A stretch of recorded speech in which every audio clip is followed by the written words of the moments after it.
what their hospitals need, then we'll be able to move forward together and protect the most Americans. There's a new website up. It comes from Chris Murray out in Washington State. It's on the IMHE website. It predicts and looks at this built as an infectious disease model. I would love to take a look at that. What part of this model, what is it telling you, and what does this mean? I mean, what is it that you've learned from that model that tells us, you just said no metro area is spared, so that does tell me that this idea of creating a county by county low, medium, high risk advisory level by the middle of the week, is that something that's not going to happen? No, I think those two pieces come together. There's two pieces that we absolutely need, and I think you've had many experts talking about this. One of them is ensuring that we have full capacity for full diagnosis. And so that is still going on, and we do have enough tests for that. The other piece of this is surveillance. So we're looking across the United States for counties that do have lower case numbers right now, to see what we can do right now in order to really put into place full surveillance, full contact tracing, and full diagnostic capacity to ensure that cases are found and we contact trace, while the metros and other areas go through clearly important mitigation efforts to spare as many American lives as possible. What are you seeing in New York that raises alarm bells to you when suddenly Detroit, New Orleans, Chicago start to see the same incoming to their ICU units that the New York area is seeing now? Well, we're studying New York very carefully. We're studying the hospital needs, how to do better testing, how to keep less sick people away from the hospital and being tested elsewhere, looking at admissions, looking at how to keep those hospitals stocked. It's not enough for us to get materials to warehouses. We have to be working with the state and local governments comprehensively to ensure that equipment and supplies are getting to each hospital. Hospitals are so busy taking care of the people who are ill, they can't be spending time doing inventory, and so we need to help and support that. Well, that appears to actually be a problem, and I'm curious, what role do you play in deciding where spare ventilators go versus the role FEMA plays?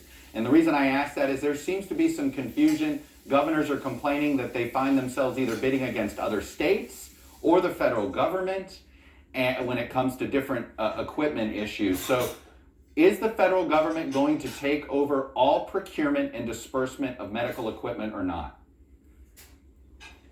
I think at this moment we're asking every single governor and every single mayor to prepare like New York is preparing now. Know where every hospital is, public, private. Know where every one of your surgical centers are. That's where your anesthesia ventilators are. Know how to change those anesthesia ventilators up to supportive ventilators to take care of people. Know where every piece of equipment is in the state. Know how to move that around the state based on need. The one thing that we can do as Americans is we know how to innovate. So it's not just what you have inside your doors today. It's how you can surge and move things around. We know this epidemic moves in waves. Each city will have its own epidemic curve, and so we can move between states, we can move within states to meet the needs of everyone. You sort of overlooked the question, though, about is the federal government going to take over at least the procurement and the distribution of things going forward? I understand what you're saying. States and mayors need to do right now in case they don't have this from the government, but who should be trying to acquire new equipment, states or the federal government? Well, I think the federal government right now is working very hard on looking at where all the ventilators are and where production can be. But we need states at the same time to look where all of their ventilators are, including outpatient surgical center, which is a really important place to be looking because you get staff plus ventilator. They have also the cardiac monitoring, the able to monitor oxygen levels. All of that can come into the hospitals to care for patients. So both of those pieces need to come together. The government looking to increase procurements and states looking for every single option that they have.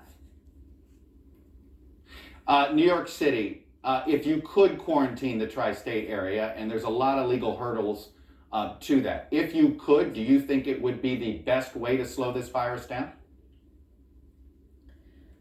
When we looked at what New York State and what the mayor and governor did over the last 10 days, when those alerts went out of the increased number of infections, a lot of people who could leave New York left New York. And so we immediately saw cases rising out on Long Island and cases rising in southern Florida. What we're trying to say to everyone is when this virus comes to your metro area, please stay in your metro area where your care can be provided, because it's spreading virus more quickly around the United States. Should we be shutting down domestic air travel? I understand you need to move airplanes for supplies, for people in necessary environments, but should there be some domestic air travel shut down? I mean, it does seem odd that New York City airports are wide open for people to leave. The amazing thing to me, and what has been so heartening to me, and when I work on epidemics around the globe, it's seeing communities come together. And communities have self-quarantined and self-isolated themselves. The amount of air travel in and out of New York, we believe, is down by 90%, Metro down by more than 90%. Okay. So people are using common sense to protect others. We also have to be able to move doctors and nurses around the United States. They're part of our surge capacity. You can see many have come forward as volunteers, and we need to be able to get them places. Are you going to announce the new guideline? Given everything you've just said, given that no metro area is going to be spared at this point right now, that's your concern. Should we assume these 15-day guidelines are going to get extended another 15 days, another through the end of April? What's realistic, Dr. Birx? What I wanted to be very clear on is every metro area should assume that they could have an outbreak equivalent to New York and do everything right now to prevent it. If they mitigate now, before they start seeing cases in the emergency room and in the hospital, once you see those, the virus has been spreading for days to weeks. So this is really my call on every mayor to prepare now. So it sounds like these guidelines are going to be extended at least another couple of weeks. Is that fair?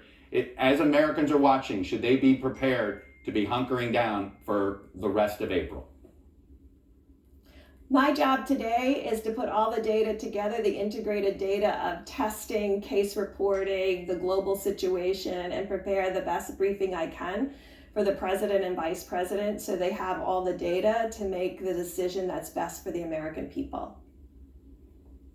So what is your recommendation? What recommendation are you going to be giving to them, or are you not sharing that with us? I'm going to share it with the president and vice president first. All right, Dr. Birx, I will leave it there. Stay safe, stay healthy, and we all want to defeat this thing as soon as possible. So thanks for your service.